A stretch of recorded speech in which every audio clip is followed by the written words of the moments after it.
નગરમાં પણ દબાણો પર તંત્રનો હથોડો ચાલ્યો। મહાનગરપાલિકા દ્વારા શહેરના ધોબી સોસાયટીથી બોર તળાવ સુધી બાકી રહેલા દબાણો હટાવવામાં આવ્યા। ગઢેજી શુદ્ધિકરણ પ્રોજેક્ટ અંતર્ગત દબાણ હટાવવામાં આવતા ફફડાટ ફેલાયો। દબાણકર્તાઓમાં દોડધામ મચી ગઈ। 60 જેટલા કાચા પાકા મકાનો તેમજ મસ્જિદને પણ જમીનદોસ્ત કરવામાં આવી। મહાનગરપાલિકાના 3 વિભાગોના 50થી વધુ સ્ટાફ દબાણ હટાવવાની કામગીરીમાં જોડાયા। સાથે જ કોઈ અનિચ્છનીય બનાવ ન બને તે માટે ચુસ્ત બંદોબસ્ત ગોઠવી દેવામાં આવ્યો। આ ઉપરાંત ફાયર અને પીજીવીસીએલના કર્મચારીઓ પણ હાજર રહ્યા। ભાવનગર જેવા દ્રશ્યો સામે આવ્યા જૂનાગઢથી, જ્યાં પણ દબાણ પર બુલડોઝર ફરી વળ્યું। શહેરના સુખનાથ ચોકમાં આવેલી પાનની દુકાનને તોડી પાડવામાં આવી। ગેરકાયદેસર બાંધકામ કરી દુકાન બનાવી હતી। મહાનગરપાલિકા દ્વારા નોટિસ આપવામાં આવી હતી। અંતે મહાનગરપાલિકા દ્વારા પોલીસ બંદોબસ્ત સાથે દબાણ દૂર કરાયું। ટ્રાફિક સમસ્યાનું નિવારણ કરવા દબાણ હટાવ્યું। અમદાવાદના જુહાપુરામાં ગુનેગારોના ઘર પર બુલડોઝર ફરી વળ્યું। અમદાવાદમાં ફરી ગુનેગારોના ઘર પર તંત્રનો હથોડો ચાલ્યો છે। ગુનેગારોના ગેરકાયદે બાંધકામો ઉપર મ્યુનિસિપલ કોર્પોરેશન દ્વારા બુલડોઝર ફેરવવાની કાર્યવાહી કરવામાં આવી।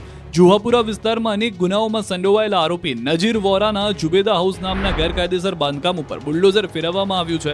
ગ્રાઉન્ડ ફ્લોર અને ફર્સ્ટ ફ્લોરના બંગલા પ્રકારના બાંધકામમાં મ્યુનિસિપલ કોર્પોરેશનના દક્ષિણ પશ્ચિમ ઝોનના એસ્ટેટ વિભાગની ટીમ દ્વારા ચુસ્ત પોલીસ બંદોબસ્ત વચ્ચે ડિમોલિશનની કાર્યવાહી કરવામાં આવી। આરોપી નજીર વોરા વેજલપુર અને સરખેજ સહિતના પોલીસ સ્ટેશનમાં 20થી વધુ ગુનામાં આરોપી તરીકે સંડોવાયેલો છે।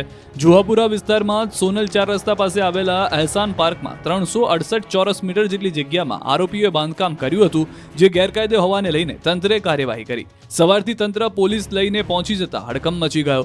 ગેરકાયદે ઘરમાંથી લોકો સામાન બચાવવા માટે દોડાદોડી કરતા જોવા મળ્યા। આખું બાંધકામ કડડભૂસ કરી દેવામાં આવતા ગુંડાઓમાં ફફડાટ ફેલાયો।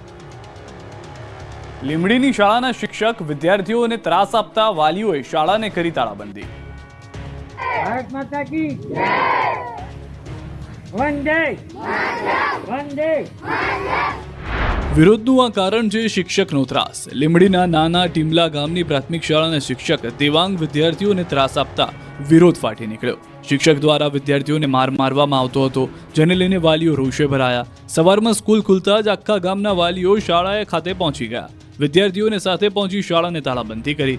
શિક્ષકની માનસિક હાલત પણ અસ્થિર હોવાના ગ્રામજનોનો આક્ષેપ છે। શિક્ષક દેવાંગની બદલી કરવાની માંગણી ઉઠી રહી છે। શિનોરમાં આખલાએ